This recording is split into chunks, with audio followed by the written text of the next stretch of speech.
దీంట్లో ఏమైనా ఉండొచ్చు. అసలు దీని మీద అన్ని డిక్లరేషన్స్ వేయాలి అంటే దీనికి 6 డిక్లరేషన్స్ ఉన్నాయి.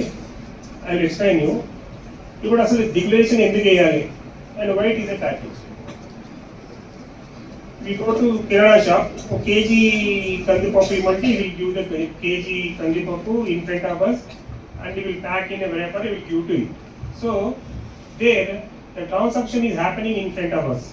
అతను ఏం చేస్తున్నాడు, మీరు ఎంత రేట్ మాట్లాడుతున్నారు, వెయిట్ మీ కళ్ళ ముందే వెయిట్ చేసి ఇస్తున్నారు.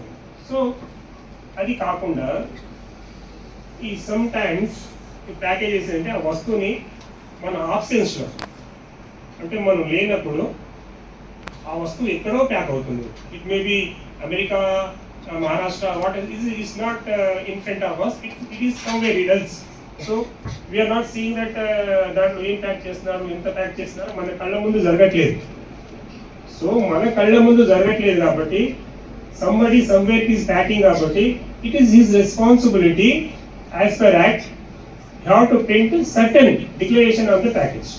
Okay, ఈ ప్యాకేజ్ మీద మ్యానుఫ్యాక్చర్ చేసే అతనికి, ప్యాక్ చేసే అతనికి కొన్ని బాధ్యతలు ఉన్నాయి.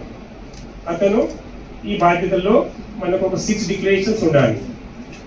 వరుసగా చెప్తాను, మీరు జనరల్గా జస్ట్ రిమెంబర్ ఇట్. ఫస్ట్ ఎవరన్నా మ్యానుఫ్యాక్చర్ కానివ్వండి, ప్యాకర్ కానివ్వండి, వాళ్ళ అడ్రస్ దీని మీద వేసుకోవాలి. You have to print their address, where it is manufactured and by whom it is packed or manufacture. అంటే దీని మీద అడ్రస్ డీటెయిల్స్ మొత్తం ఉండాలి.